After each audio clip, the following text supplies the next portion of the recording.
नमस्कार, प्रणिता रेसिपीमध्ये तुमच्या सर्वांचं खूप खूप स्वागत आहे। आज मी बनवलेले आहेत बेसनचे लाडू।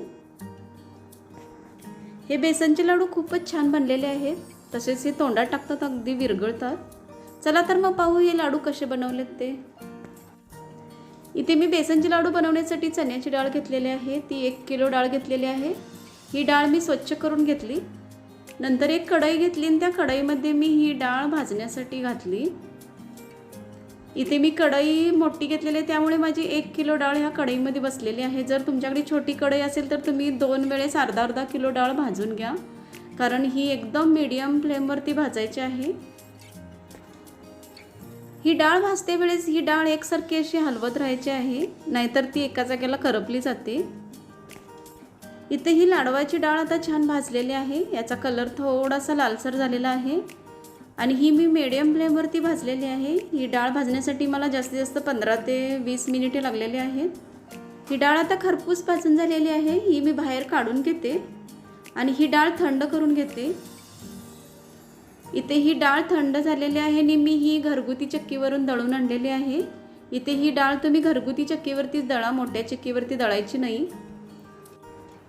इथे मी एक कढई घेतलेली आहे आणि त्याच्यामध्ये मी आता हे दळून आणलेले पीठ आहे ते पीठ घालते आणि इथे मी पहिले या कढईमध्ये पीठच भाजून घेणार आहे। इथे मी बिना तूप घालता पहिले पीठ कोरडं असंच भाजून घेणार आहे, सुक्कच। इथे ही एक चांगली टिप आहे, पहिले बेसनचे लाडू करताना आपण सुक्कं पीठ भाजून घ्यायचं, कारण तूप घालून जर पीठ भाजायला आलं तर आपल्याला खूप वेळ लागतो, त्यामुळे ते आपलं सुक्कं पीठ पहिले भाजल्यानंतर हे पटकन भाजलं जातं। म्हणून मी इथे पहिले सुक्कं पीठ भाजून घेतलेलं आहे। अगदी 10 मिनिटे मी हे पीठ असं मीडियम फ्लेमवरती भाजून घेतलेलं आहे। छान थोडासा लालसर कलर झाल्यानंतर मी त्याच्यामध्ये तूप घातलेलं आहे। याच्यामध्ये आता जेवढं तुम्हाला हवं आहे तेवढं तूप घाला आणि मग हे पीठ परत तुपामध्ये भाजून घ्या। इथे मी तूप घातल्यानंतर हे पीठ अजून थोडा वेळ भाजून घेते। इथे आता ह्या पिठाचा छान असा कलर सुद्धा चेंज झालेला आहे, त्यामुळे हे पीठ जास्त भाजायला लागणार नाहीये। इथे ह्या पिठामध्ये तूप घातल्यानंतर परत 5 मिनिटे मी हे पीठ असं भाजून घेते।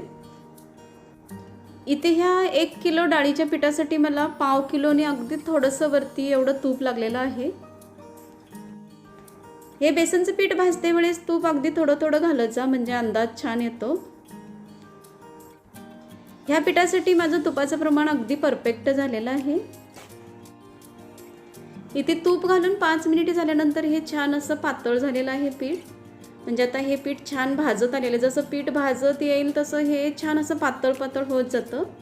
आता इथे छान असं हे पीठ भाजलेलं आहे।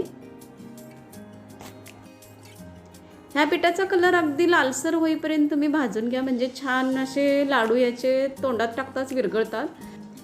आता हे पीठ इथे भाजून झालेलं आहे, मी गॅस बंद करून घेते आणि मी ह्या कढईतलं जे भाजलेलं पीठ आहे ते एका बाउलमध्ये काढून घेते, कारण जर कढईमध्ये तसंच पीठ तुम्ही ठेवलं तर कढई गरम झालेली आहे, त्यामुळे पीठ अजून करपलं जातं किंवा जास्त भाजलं जातं। म्हणून हे तुम्ही काढून घ्या एका दुसऱ्या भांड्यामध्ये। हे पीठ मी काढून घेतल्यानंतर 2-3 मिनिटे थंड करून घेतलं। हे थंड झाल्यानंतर त्याच्यामध्ये मी पिठी साखर घातली।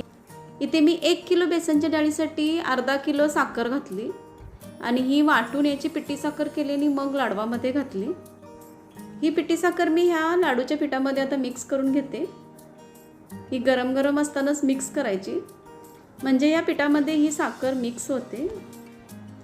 आता ह्या लाडवाच्या पिठामध्ये छान साखर मिक्स झालेली आहे। पीठ गरम असल्यामुळे साखर सुद्धा तर त्याच्यामध्ये वितळलेली आहे आणि छान आता पातळ झालेलं आहे। मी आता हे झाकून ठेवते। हे तुम्ही दिवसभर किंवा 2-3 तास जरी झाकून ठेवलं तरी चालेल। इथे मी 2-3 तास झाकून ठेवलेलं आहे। 2-3 तासानंतर आता छान इथं हे पीठ ड्राय झालेलं आहे थोडंसं। मी थोडं परत असं एकजीव करून घेतलं हे पीठ।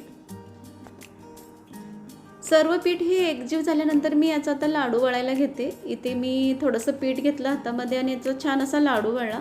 जसं तुम्हाला जी साईज हवी आहे तशी तुम्ही लाडू बांधू शकता। मी इथे एकदम छोट्या साईजचे असे लाडू वळलेले आहेत। इथे छान असं लाडू बांधून तयार झालेला आहे।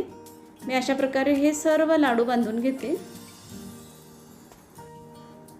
इथे हे माझे बेसनचे सर्व लाडू बांधून तयार झालेले आहेत आणि हे मी 1 किलोपासून एवढे लाडू बनवलेले आहेत आणि खूप छान एका साईजचे सर्व बनलेले आहेत।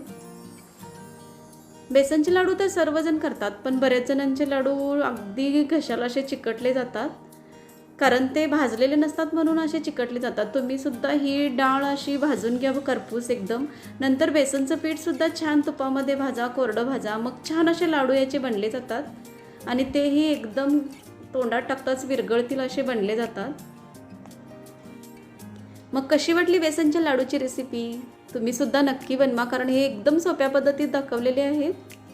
चला तर मग पटकन ह्या व्हिडिओला लाईक करा, शेअर करा आणि सबस्क्राईब करा. परत भेटू आपण पुढच्या इंटरेस्टिंग व्हिडिओमध्ये. मस्त खा, मस्त राहा.